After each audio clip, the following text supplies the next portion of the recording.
It's movie time, and we're back again with movie time. Hey, everybody, how you doing? Hope that you had a fabulous weekend, and happy 4th of July, and happy Canada Day to everyone from your fellow Canarican. How are you doing? Hopefully all is well.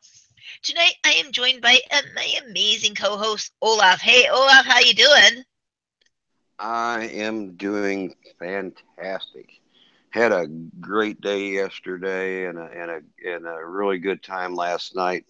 Blowing up a bunch of stuff and had the grandkids over and I got to shoot off a bunch of fireworks and just had a really good time, a really good Fourth. Excellent. As you, it's like basically 4th was kind of interesting. I had a bunch of fun with some fireworks. There were people shooting them off in our neighborhood, and that was really cool. Oh It's yeah, like my first Canarican 4th. there you go. Well, they started shooting fireworks off Saturday. I heard a couple Yeah. little pops here and there Friday. Saturday they did a few more. Sunday they was starting to really bring out some of the heavy artillery, and then or no, that was Monday night. They started bringing out some of the heavy artillery. Yeah. A couple times things went off. I thought a transformer blew. It was that loud. I was like, oh! It shook the house, and I was like, oh man.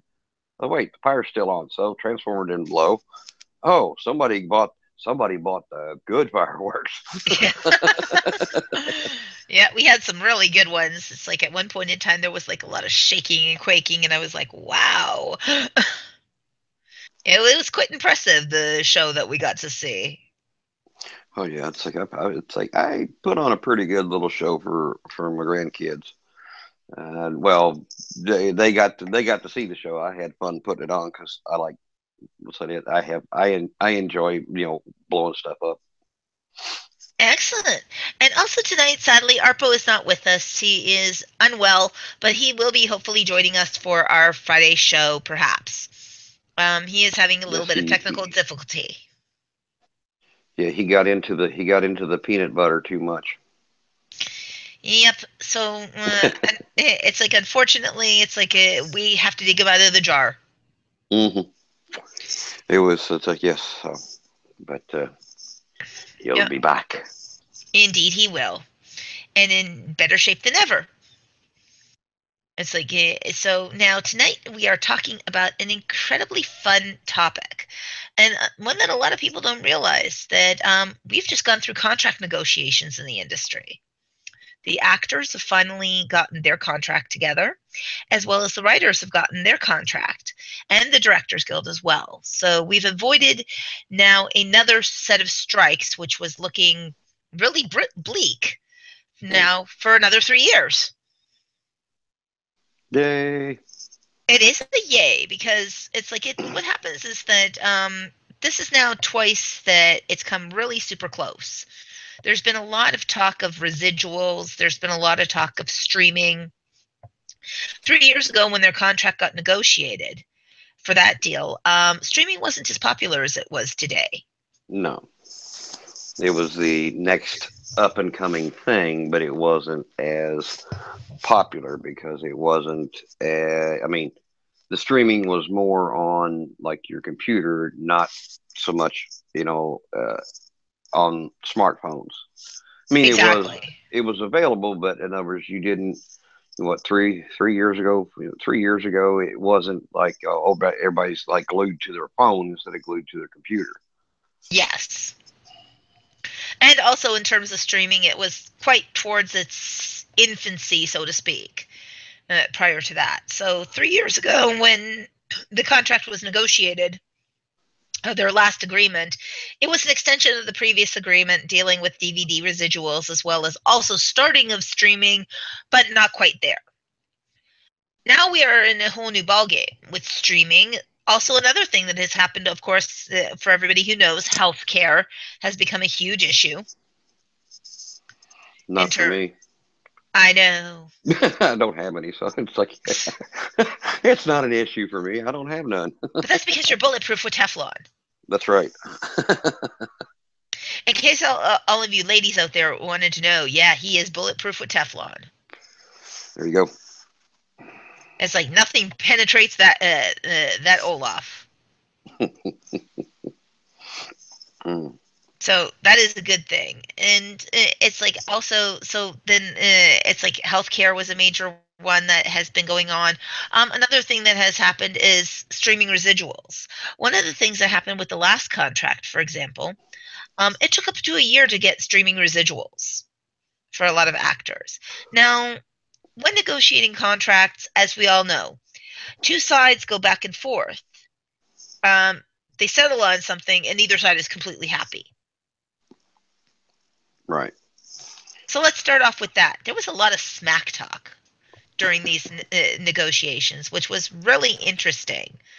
It's like it wasn't your regular smack talk of, this person is doing this person's doing that. They really tried to play up the whole, my side is more champion than yours this time.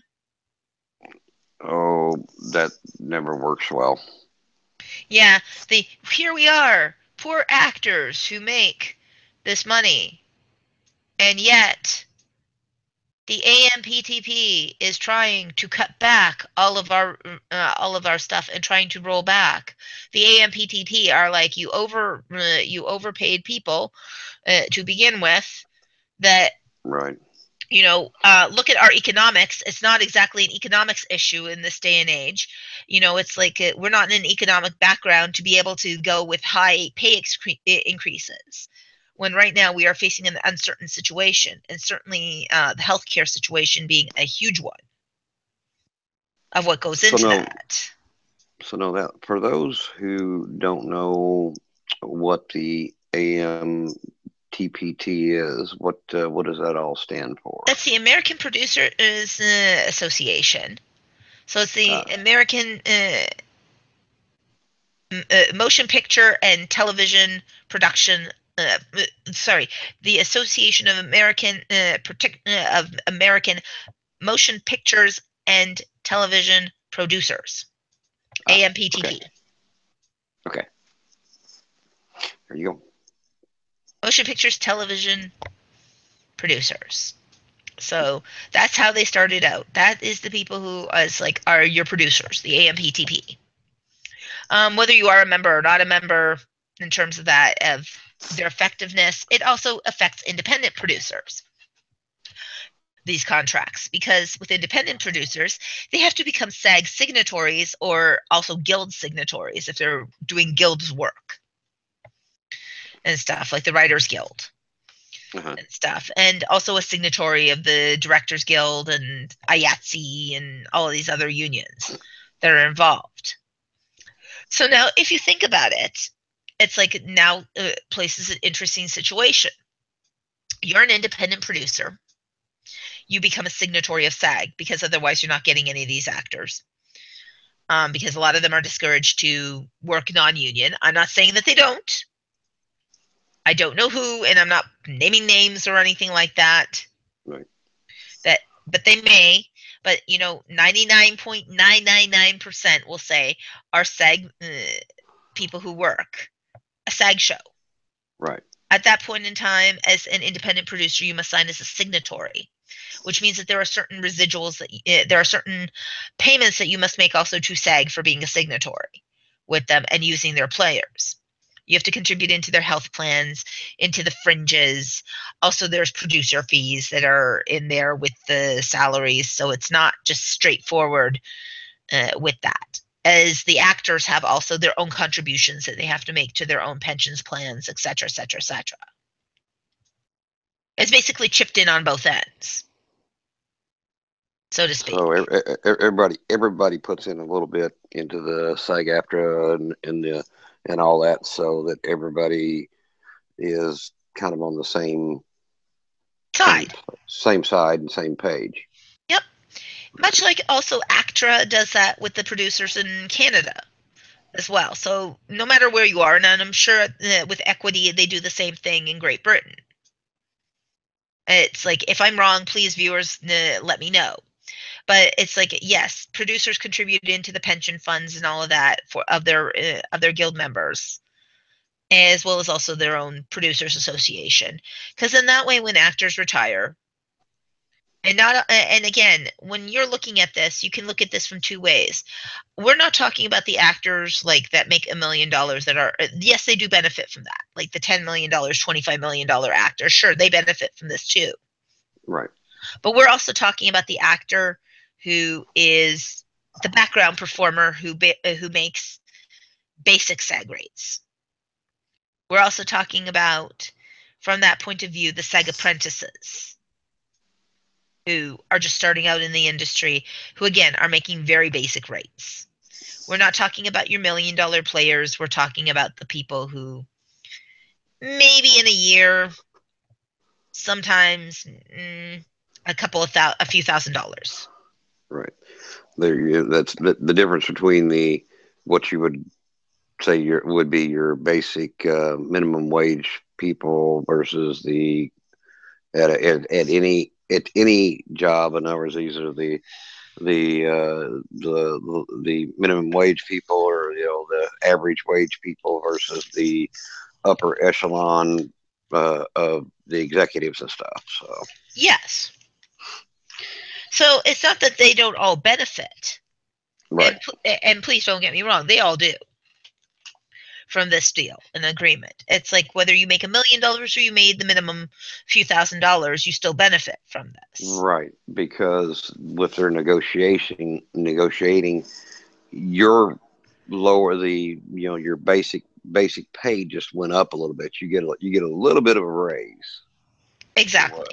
from what they did. So it does help out the ones, gives them a little bit more. They can go for they can get the $8 pizza instead of the ramen noodles. Yes. For Right. that one night, they get to have that extra pizza. Damn, thinking of that, it's like I do have a free Papa John's. But Oh, there you go. You can get the large pizza instead of the medium. there you go. PJs, it's like go with it. There you go. We love Papa John's. In case Papa John's wants to sponsor the show, we're huge fans. Oh yeah. We're, It's like a we're all fans of the PJ. yep. So John, come on, help us out. Yep. So there was our plug for a moment, and in regards to that to with residuals on there, it's like, so when you are looking at these contracts, a lot of people get caught up with the, oh my god, so now you're making 25 million and you're making 3 extra percent and top of that with residuals and blah blah blah blah blah. um People tend to forget that it's also the people who are at the lower levels. Now with the AMPTP, you have to also look at it from that point of view. You're not talking about the people who are the Zack Snyders of this world and the Mac G's of this world and like the Soderberghs of this world in terms of producers. Or in terms of producers, you're not looking at it like a Frank Zanuck kind of person. Hmm. You have to also look at it from a small independent who makes a small salary, barely, enough to cover things. Like a lot of times the craft service people are making more than they are, Right. in some ways with some shows. Or it's like the lighting techs with IATSE, it's like make that much more than they do in some cases with certain producers. So when you look at it that way and you start looking at it with the small players, the smack talk is really unnecessary. Oh, it's unnecessary. Is that what you Yeah. said? Okay. Yes. Because really you're talking about people who, it's like on both sides. There are those who it's like they make a ton and they get a benefit from it. Right. Same thing on the producer side. I'm not going to say that there isn't producers who make tons and tons and tons, Right. because it's like, but they don't. Um, but I'm talking about, the residuals that they get in terms of production if it's really super successful. Right. A show, it's like, yeah, there could be a lot of money that comes on that end beyond your salary for the company to be able to do the next productions and stuff. But what I'm saying is that you also have to look at the small independent producer as well when you're looking at this. So if you're looking at it then in the war of words, the two sides arguing with each other wasn't Hmm. exactly the best game plan. No. No, because it's like that would be that you have the ones that are the ones at the top that are they it's kind of like the bosses don't want to give the employees raises because it cuts into their money a little bit too much and they don't make as much. But if they do the raises, yeah, it'll cut into the the bottom dollar a little bit, but you're also increase you could also increase what is being produced because the your lower end people are going to make more money now, so they'll be able to do more. So you would actually wind up making more. Yes. So it really does highlight a lot of things. And with the Writers Guild, they got, and it's funny how both these agreements happened at like the 0 hour. That's another thing, is that they both had to extend their agreements. In regards to the Writers Guild, it was right Right. at the final hour of their agreement. It was Well, literally at the final hour. I would say that happens because it's kind of like the playing a game of chicken. You're going to take it down to the very last possible moment before you give and say, yeah, say, okay, we'll do that, or no, we're not going to do that. You'll take it down to the very last second Yep. and and hold out and hope that you'll be the one that doesn't swerve in the game of chicken. Yep. You're hoping for them to swerve, not you. Exactly. So that's like that would be my guess as to why it would go down to the last hour, and then okay, we need to extend it a little bit because they're still wanting. So whoever said okay, we need to extend it because we're not quite there yet. It's like they're the ones that didn't want to serve. So they're the ones that didn't want to swerve in the chicken game. Yes. And unfortunately, it's like sometimes you do play chicken for the wrong reasons. Right.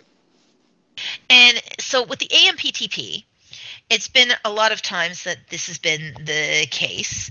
It's like you have the directors that do what they need to do, you have the managers who do what they need to do, and then you have the actors who are looking at this. Right. And so what is the next step from there? It's like, so with the actors, they negotiated a pretty good deal. You want to read a little bit of the article to let people know what the deal was that they negotiated? Sure. What part of it would just like where do we want to go to? Let's see. Wait a minute. I gotta get it in the right place here. Yeah. There's that forward looking package. Okay. The New Deal, if ratified, provides for 256 million in increased pay over the 3 years, with minimums increasing by 2.5% in the first year, Mm-hmm. 3% in the second year, percent in the third year. Mm-hmm. And also employers will also provide a 0.5% hike in contributions paid to the SAG pension plan and the aftra retirement fund in the first year of the agreement. Yes. Which is really Uh, great mm-hmm, for both parties, actually, because it doesn't necessarily say anything about the second year and third year. right. So they do a point 0.5, and that's about it. That was their extra contribution. So is there anything more that they also talk about? Looks like there was in the deal includes significant improvements in the residual rate for streaming platforms like Netflix and Amazon. That's a company you kind of already covered that. Where and Yeah. now instead of having to wait for a year, that they would actually start getting they can actually start receiving their residuals in 90 days. And it's like, but with that, the new formula delivers a 300% increase in residuals within the first 2 years Hmm. when the work is exhibited worldwide on Netflix. Yep. So that and what that did is that gained SAG after a five-fold increase, or they also gained a five-fold increase in travel allowances for TV series performers who work at locations away from home. Hmm. And it also reduces the amount of time in which TV series actors can be held off the market. Now, will you want to explain what held off the market means? Okay. A lot of times when you have an actor in regards to that, it's kind of a little bit direct and straightforward, but not always. Held off the market means that it's like there are so many weeks that the actor must be committed to doing strictly that show that they cannot take other work for it. Okay, okay, So they're basically locked into that show for that commitment time period, and then after the commitment time period, they are then at that same moment, you know, allowed to take other things. It's for the same reason that a lot of actors in TV series complain about the fact that they are locked into their TV series for like contracts for this many weeks and they missed out on this project that potentially wanted them for a film or for a different TV series or to guest on a different show or right. whatever. Because it's like if they're wanted on another TV show or movie or something, a lot of times a little bit of planning, they can say, okay, you're not shooting this week for your TV series that you're on. Hey, we could use you. That's like, and we can get done what we need you to do in 3 days in the middle of the week. So that Hmm. gives them a chance. They're still under the contract for the TV series they're on, but they can take a little side job. Take on another little project that's 2 or 3 days in the middle, or even if it was a week, even if it was a week, I'm sure whoever's using them in the other movie, they could work it out to where they take them 2 or 3 days one week and 2 or 3 days the next week when they're not working. Also, And as well for for hiatus time as well. right, because if your TV series that you're on is on hiatus, but you're locked Hmm. into a contract, and there's a project that would take up part of that hiatus time, but you're locked in a contract, you can't do nothing about it. So And that is the problem. it's like that. It's like changing that would make it, make it a lot nicer for the working actors. It does because it also makes it so that they are able to take on different roles as well. Because a lot of actors they claim, "Oh, I'm in TV, therefore it's like I'm not, I'm locked into this role for however many years that the series goes on or however many episodes it goes on," and still have no benefits at the end of it of being able to break out of character. Right. Well, and there's a few of the TV series that you didn't until recent years you didn't see much of the actors doing anything else because they were locked into a you get one of these shows that runs for 15 10 15 20 years. They're a TV show, they're a TV star, but they can't do any movies or anything because they're locked into that TV contract. Hmm. So now this also frees them as well. It also frees up for whole days. Another thing that it also frees them for is to be able to go and visit their family. Right. An example.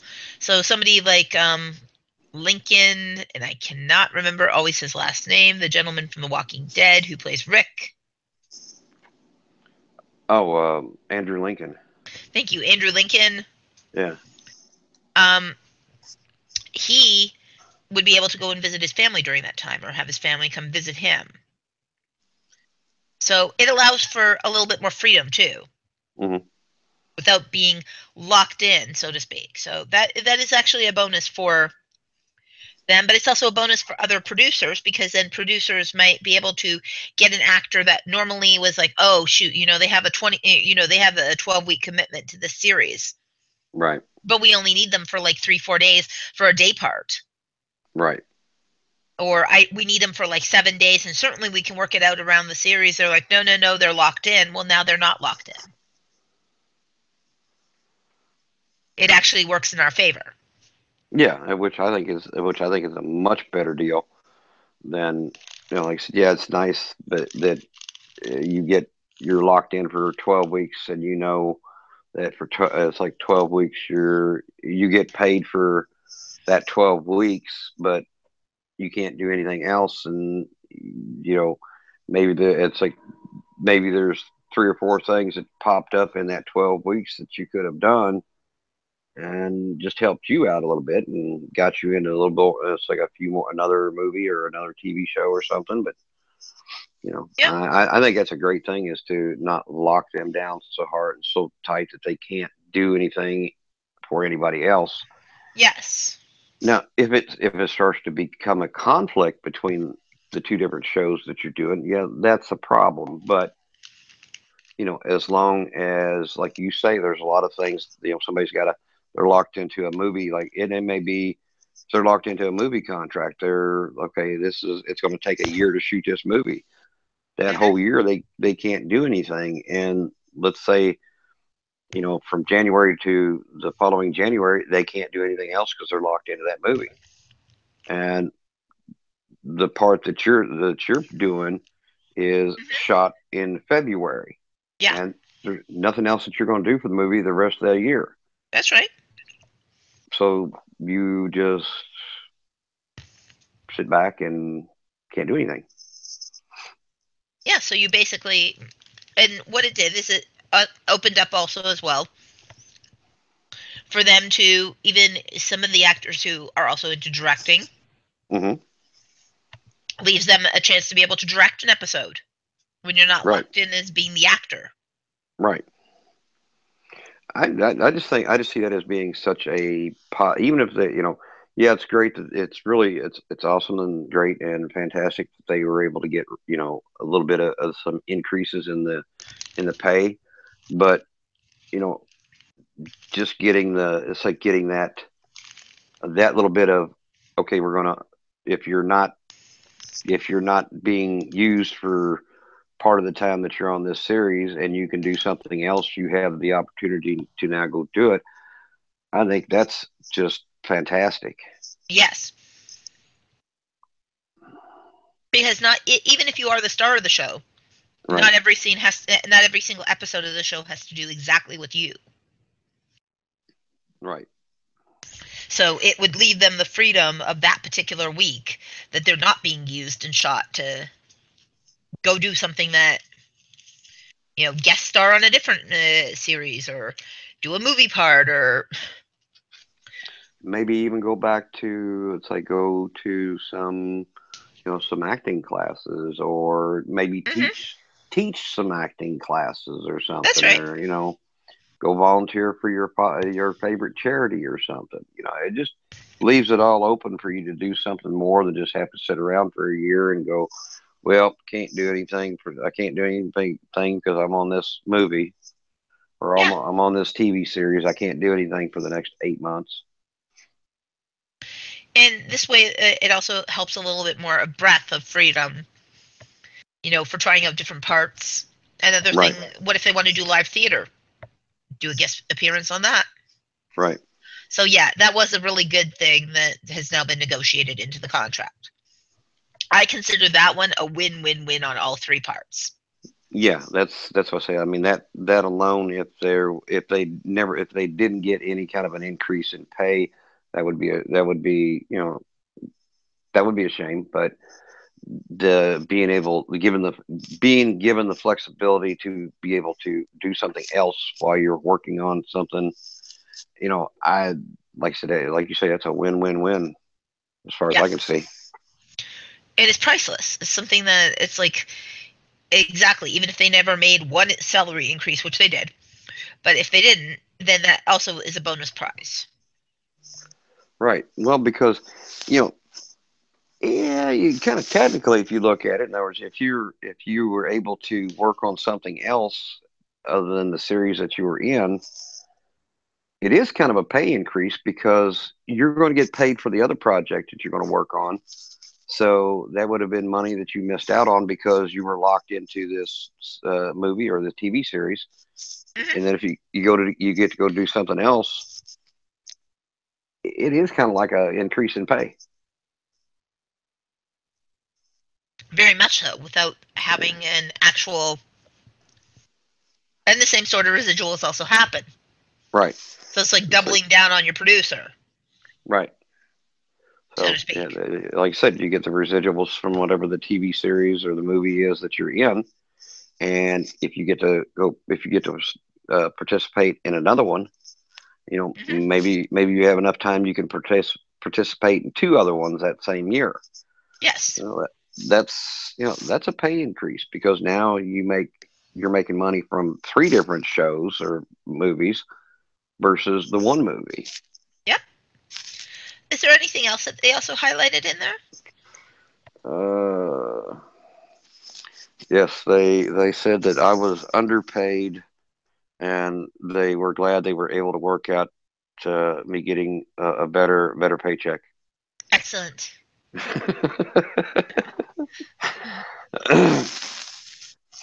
Well, there was let's see, they kind of I think they also went over so they kind of covered like the SAG aftra members in primetime television and feature films, Hmm. and it's like the contract covers that, and it generates more than $1 billion in annual compensation, and it's like I guess the SAG aftra union has about 160,000 members. Yes. And like I said, yes, the people who are making the tons and tons and tons of money, yeah, they do benefit from this too. However, those who it's like are your minimum wagers are or your minimum salaries of what SAG rates are also Right, getting a huge bonus benefit. right, So it becomes, as I said, it's one of the things on the AMPTP side. 2.5% is pretty average right. for a salary increase. It's not, and 3% on the other year and 3% on the year after. Let's hope that there is actual monies that come in on that. But another thing that is also good is the fact that it's like their contributions are only 0.05% increased, which Right. is huge because then it makes, in terms of the AMPTP, it's like you're looking at it from the bottom line, yes, but you're also looking at it from being cash poor by Right. having to pay for major talent. Hmm. Um, the way that they have set it up now, a lot of producers will go, okay, salary wise, it was a win situation in that sense because 2.5% is really not a major dollar. Hmm. If it would have been like 4.5 or 5.5%, like if you had a 5% increase on everybody's salary, it would be Right. outrageous. Yeah, that would be huge. Yeah. So that would have been a really big increase. So the 2.5 is good. Yep. It still stays within the reasonable of Hmm. not having it hurt too much. Right. Having it hurt just a little bit. Kind of that would kind of make it sting just a little bit, but that's not like one of them things going ow, ow, ow. Yeah. It's like being stung by a bee versus being stung by a set of hornets. It's like being stung by a bee or being stung by the whole hive of bees. Yes. This is just one bee. Right.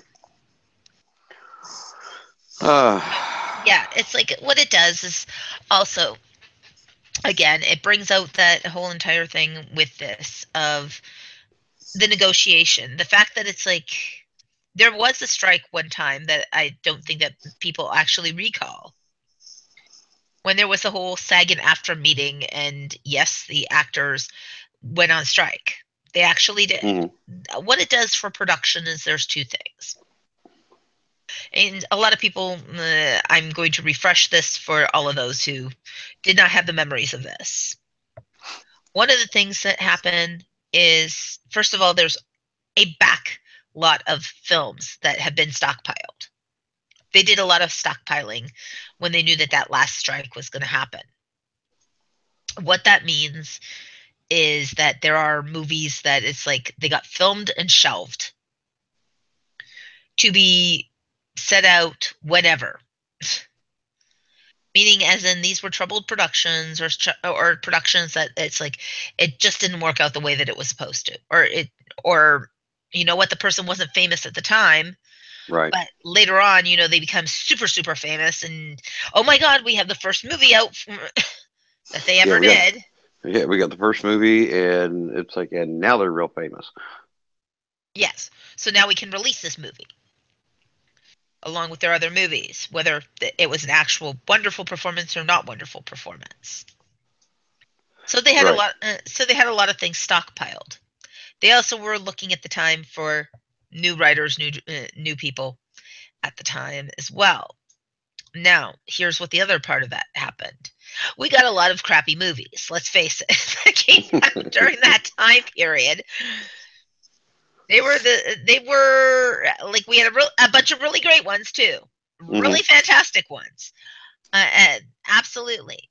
But then there were ones that it was like, oh my God, There were some snoozers in there. yeah, maybe it should have stayed in the closet. It's like that should have stayed on the back lot. It should never have come out. Yes. But then what wound up happening was also this big thing called reality TV Hmm. took over. Unfortunately, it has never left us since that strike.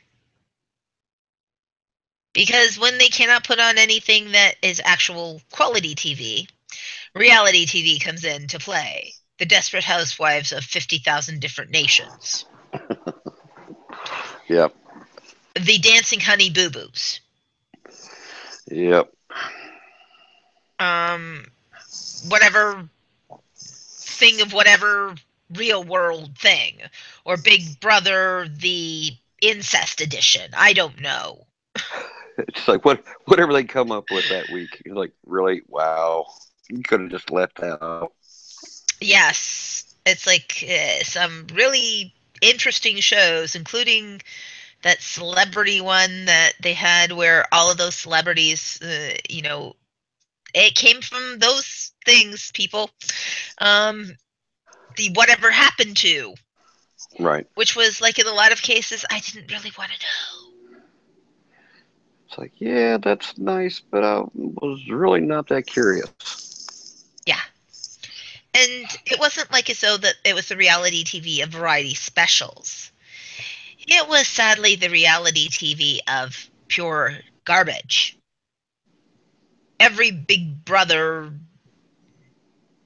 apprentice survivor nonsense that could have possibly come out, Came out. it came out during that time. And some really whacked out game shows too that were like, so basically the airwaves got flooded with this cheap quality programming that they used as place savers for really good programming. Right. Unfortunately, what we have done now is kept those cheap ass programmings in a lot of places. And now I'm Well, not saying all reality TV is bad. well, No. but it's like, yeah, where you and I may not be a fan of the reality TV. There are a lot of people that really got into it. So I think there's still kind of a. I mean, there's still a draw for the reality TV. Even like I said, even though I'm not a huge fan Yes. of it. I mean, there's a bunch of people that are like, going, "Oh man, did you see what happened on this or that?" And like, no. Oh, it was awesome. This one did this one, and this one got in a fight with that one, and they started throwing stuff at each other. And it was, okay, it's reality TV. Yeah. So, It's like, and if I wanted to see that, I'd watch Maury Povich. It's like, well, no, it's like if I wanted to watch that, I'd just turn the TV off and walk in the family room. It's right there. Exactly. Yes. I just go into the family room and it's like, oh, there it is. It's like reality TV on my own. Yeah. Or the 14 squad cars that were parked on the street outside our house. Oh my God, it's the show Cops. It's like, hey, cops is filming in our neighborhood today. Wait a minute, what'd you do now? Yeah. I didn't do nothing that they can prove. Yeah. It's like, so yes, it's like in terms of that, I'm not saying that people did not, that there isn't an audience for reality TV. Hmm. And sure, go ahead, reality TV people, diss me all you want. It's like, I don't really care because I will not be a reality TV show. It's like, Yeah, what like I would said, every once in a while I would catch one of them, but to watch it, you know, as a fan, yeah, no, because it's like you're going, okay, it's reality TV, but it's still a TV program. It's not yeah, real. It's not real. It's kind of like watching wrestling. yes, It's kind of like watching, the wrestling. I'm sorry. There's a lot of people, a lot of big wrestling fans. I'm sorry. I don't mean to offend or anything like that, but let's face it, folks. Wrestling is already. They know who's going to win when they step in the ring. of course But I do. it's entertaining and it's fun to watch, and it serves a purpose, and there's nothing wrong with it. So Yeah, and it's a really and you know what? It's fun in its own way, and a lot of people who love it, I know that they're going to sit there and say, "Oh my gosh, how can you?" But that is the truth. It's like reality TV people do love it. yeah. And So like I said, wrestling people do love it. But right. It fills that niche need that people need to be able to be fans of whatever it is, whether it be reality or reality TVs or the wrestling or whatever it is. There is a market for it, yes, and there are people that love it, and more power to them. It's just not my cup of tea. exactly. Another thing that also came out during that time, because they did that, is they did a lot of retro programming, which I actually did enjoy. I said that if there really should be a TV series that I would love to see come back again, would be The Facts of Life. Oh yeah, We yeah, definitely could use a positive role modeling thing like that in today's day and age. hmm, yeah. Well, I mean, there's a lot of. I mean, it's like when you start looking at some of those shows, like the Facts of Life and the other ones that were going at that time. Definitely could be a lot better. Little. It's like that kind of needs to be out there a little bit more than what we kind of have on the TV now, Yes. and what kids watch. Hmm. Well, and that again is like bringing back family programming. Right. It's like some of the family programming that has been done today, that which is a different show altogether, but I will put it out there, is not exactly family oriented. There isn't really a lot of positive role modeling No. in there. That it's like they show a very unrealistic thing of the way that family is supposed to be, would be portrayed. Right. It makes me glad that Roseanne is actually coming back, even if it's on Netflix. Uh huh. It kind of gives you the reality of what a lot of things look like in blue collar families. Right. So I have to admit I was a fan of the show, and but like I said, if there's ever a show that I could say I would love to do a revival of or see a revival of, it would definitely be Facts of Life. Yeah, it was a good show. Yep.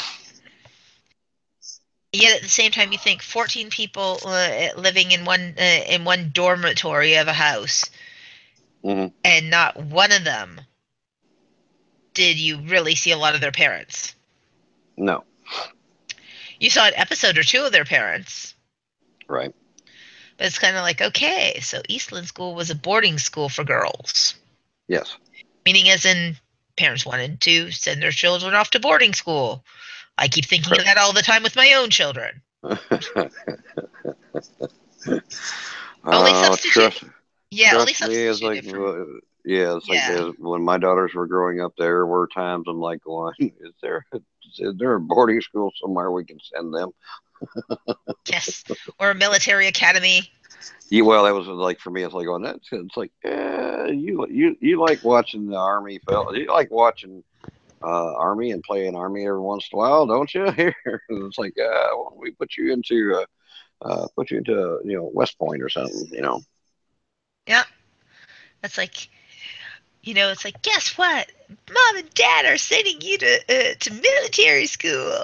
It's like, yeah, and it's like, yes, yes, I know. I'm going to. It's like my email is going to blow up with, "How dare you send your daughters to military school?" I got it. It's like it never happened. No. That's just one of those things that every once in a while. Now let's face it, all you parents out there, let's be honest with ourselves. There are times that no matter how good your kids are, every once in a while you're like going, military school does run through your mind at least once or Yes. twice. That they, and they, they will have those trying moments where, yes, that does go through your mind. yes. That and boot camp.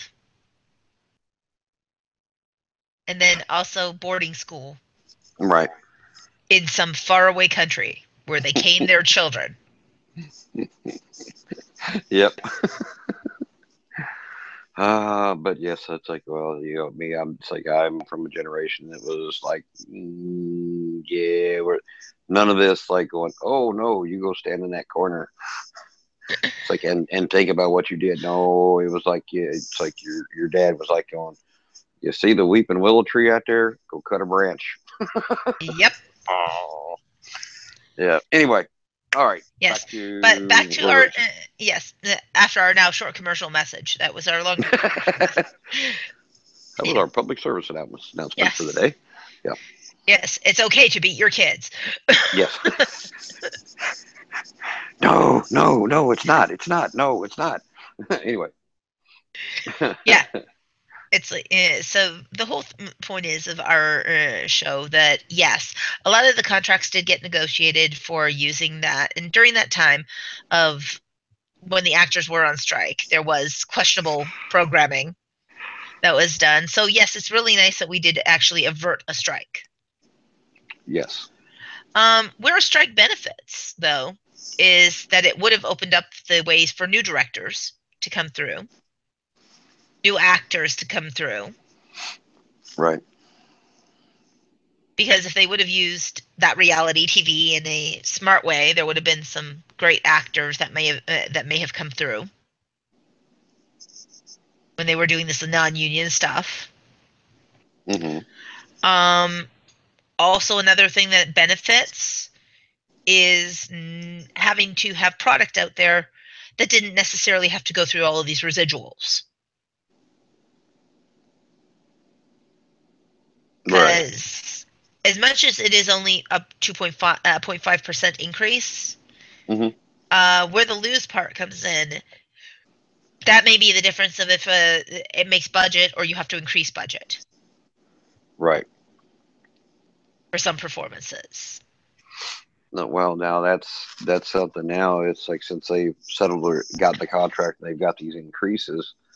Some of the movies that are out there that are, I guess, movies that are already in production, would I guess they would have to up their pay.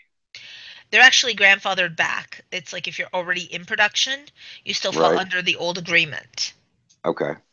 But if you're not in production yet, then you need to take into account for the new increase. Yes. Okay. And along with the signatories. So if you are in the development stage of your film, you have now got to take in consideration these new increases. Um, if you work with Writers Guild writers, their new increases and residuals. You have to look at it from SAG-AFTRA. If you since you're using professional actors, you have to be able to compensate accordingly Right. for the increases. Now, another thing that they we will be able to know a much better point of view when the actual full agreement has come into ratification. Hmm. Another thing that is a very important thing to understand, this deal has been proposed. It hasn't been ratified yet. It hasn't been put into law. Right. But at least they came to an agreement to what Yes, what they both but what which both sides are go okay. I'll sign that. So that's a good thing. yes, it is a very good thing because sadly we are in an era where it's like if it wouldn't have been signed and it would have had to go to that degree, we would have been talking about a different story altogether. Right. Because the American film market talked about stockpiling. It's like in terms of stockpiling, we haven't done that in a while. I'm not saying that studios don't have it Right. or production companies don't have it, but you're trying to avoid using stockpiling. Yes. Right. Yeah, you want to keep that back there for a while until you have to use it, or maybe you see a spot where it's like, okay, hey, we can actually pull that one out of the we can pull that one out of the back because it'll fit into what's kind of going on, what the trend is right now. It's like, oh, we've got this one movie that might just work. Exactly. So now, let me ask you. It's like we get talk. You were talking about the strikes and stuff like that. Did you catch in the article? It's like down at the last part of the article that SAG-AFTRA has actually been on strike since October 21st Yes. against 11 video game companies over the work performed by voice actors. Because also that's another one that has not been addressed yet in the SAG contract prior that is now being addressed. Uh-huh. Okay, let's talk about that one for a little bit. With a lot of gaming companies, they've used actors' voices. It's not Right. compensated in the same way as a voiceover done by an animation company. So that is something that has to be looked at because a lot of people, it's how would we explain it properly? You don't want it's like they're basically paid by what they do and not what actually comes forward for them. Right. In other words, you get paid. It's like in voice work, you get paid so many dollars. Okay, we want you to do this voice track, and we'll pay you X amount of dollars. You Yes. you do the voice for a video game, and once you do the voice, that's it. You get your pay. Yes. You get paid. But and let's say the video game goes just completely haywire, and they sell 10 million copies of it. You don't get anything off of those 10 million copies sold That's of right. a 75 or $80 game. There's nothing that comes back to the actor that put their voice to it. They got paid their money up front, and that was it. Yep. And unfortunately, it's like it is the way that a lot of these video game companies, because also there really hasn't been a category for it. Right. This now contract has talked about gaming because gaming is also starting to become part of almost a new medium of, well, I can't say a new medium per se, but a medium Hmm. that's coming up, as well as also virtual reality. Right.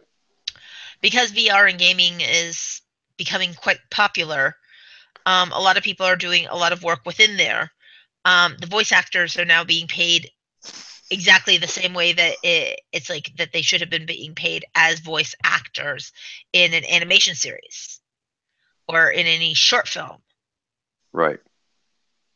Because I guess like even if it's like now in a if you voiced a character in a movie and not a video game. Now, if you voiced a character in a movie, did you get the residuals from that, or was it Yes. Okay, so in other words, it's like voice acting in a. It's like the voice acting in a movie Yeah, the is way not that the they're same. paid. The way that's the way they're paid because they get paid for doing the voice and they get paid residuals off the movie. Correct. A But lot of as sometimes you don't, okay, but sometimes you get a certain salary. The way that it's like it wasn't really covered for video games voiceovers. Like I said, right. in the same way, it's like it was kind of one of those more direct type link things. It's this is what you're doing, and So with this new contract that when they're going, and I guess they're still working on. They've got it most of it worked out, but they're still working out things. But like I said, with this new contract with the voice actors in a video game, is that does that mean that the in other words, if you've already done your work and it's not going to be grandfathered back. It's like, oh well, we're gonna catch you up for like say a year. We're going to go back 1 year and give you residuals no. for that the last year. In other words, it would be from like when they get it settled forward. In other words, from the time when they get it actually settled, and it's like, oh, okay, this is what it's going to be for voice acting in a video game. From that point forward, you would get residuals from that point forward, but not there's no retro back. I mean, some of these games have Unfortunately, been out for years, and if they went retro back to when the game was launched, I mean, that could be some huge amount of money that they would owe these voice actors. So it's like I wonder if they'll put in something. It's like, okay, we want to allow some of the newer games that are out. We want to go back, of 3 months or 6 months, and just retro back 6 months and then move forward. mhm. Which And that would probably never go through, but in other words, that might be something as a well, okay, we start giving you a little bit more now.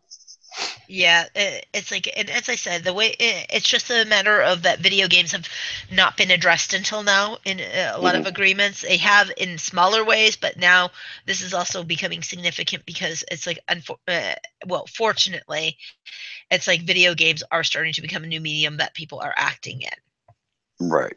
And that's of course that's one of the things I do is I'm a voice actor, so that's kind of why that's where I'm kind of sticking on that a little bit just to get it all Yeah. cleared out for the voice actors because I do some voice acting.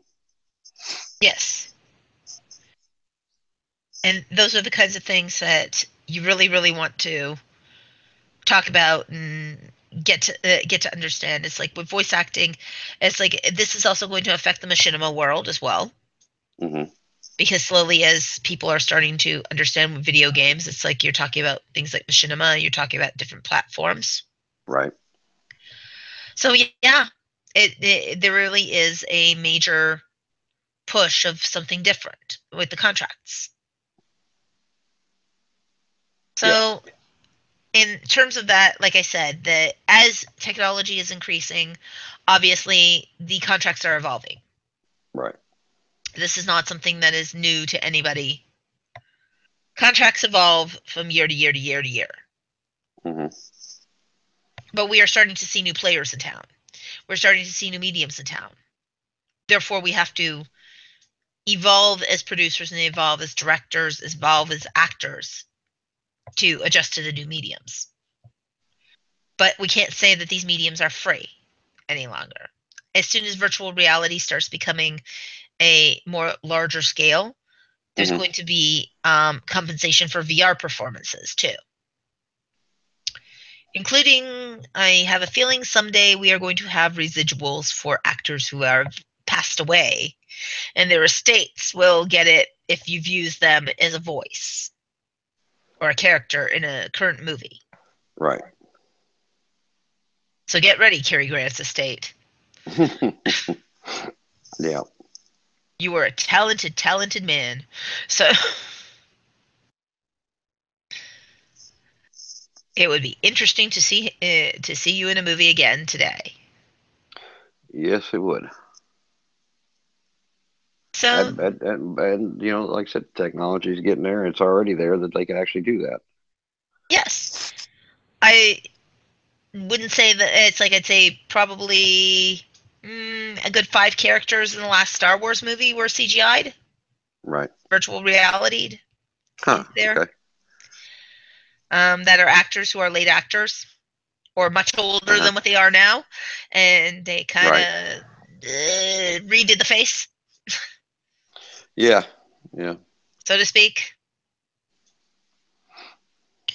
So there was that, and I'd probably say, like in that Rogue One movie, there was about, and then, like I said, the last Star Wars other movie, there were some.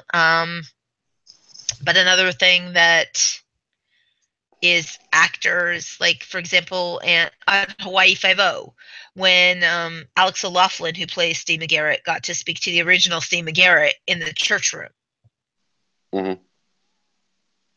and the two of them had a conversation. Well, it's like you had a stand-in person, you had another person dealing with the voicing, but they got it pretty much like, oh my god, you could see it, like they CGI'd and then the original Steve McGarrett's face on there. So it was kind of interesting. Yeah, that would be. That's like I didn't catch that. I didn't see that episode, but yeah, that would be interesting.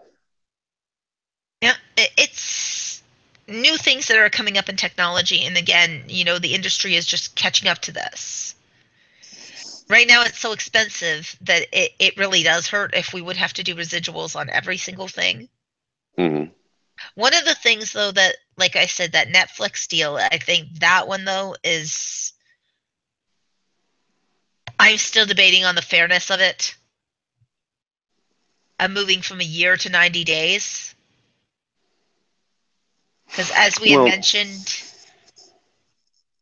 I don't, the it's like with the residuals though. In other words, it's like I think we already covered this, but in other words, if you shot it, if it was released on Netflix or Amazon in January, you wouldn't get paid for anything that was streamed through Netflix or Amazon until the following January. But you you got that full, like I said, in other words, if it was aired in January of 2016, you wouldn't get paid anything or couldn't get any residual until January 2017.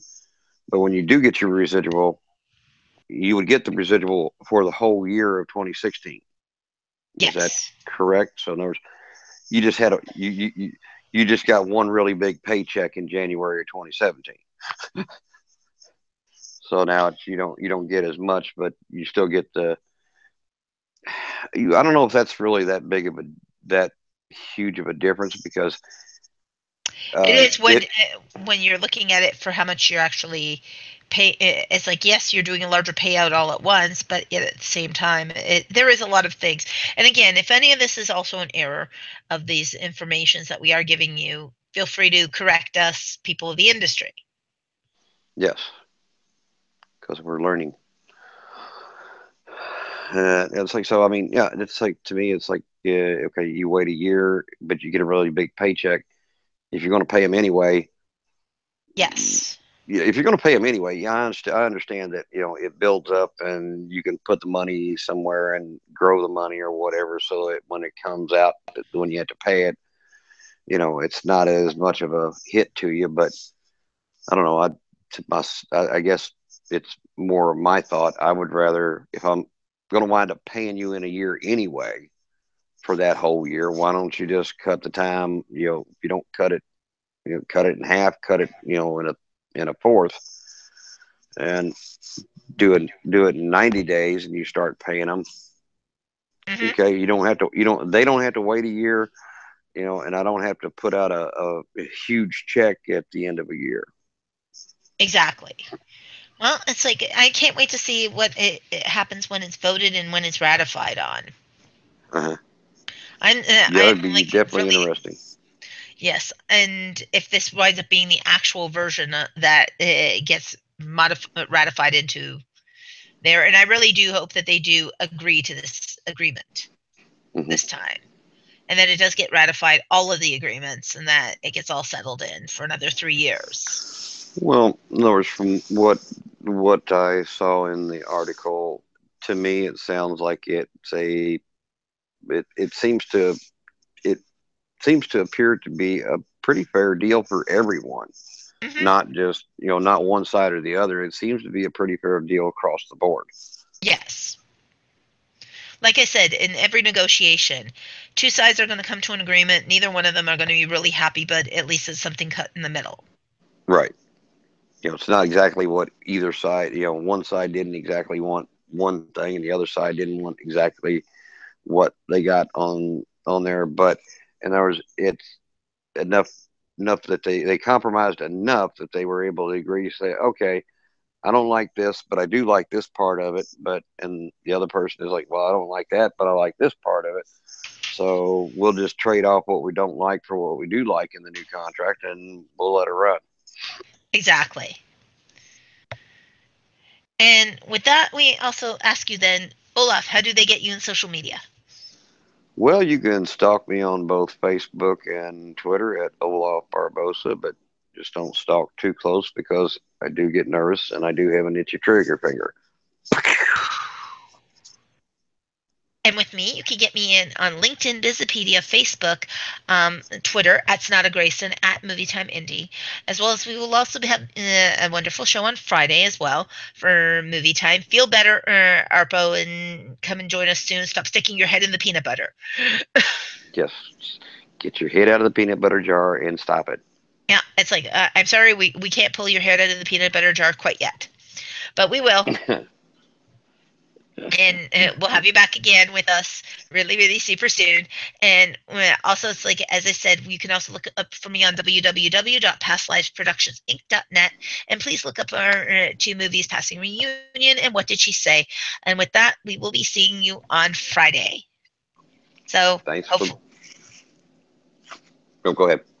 and I was saying that hopefully we will have an amazing show for you at that time. We will, and that you tune into this one and share it all with your friends. All right. Thanks for listening.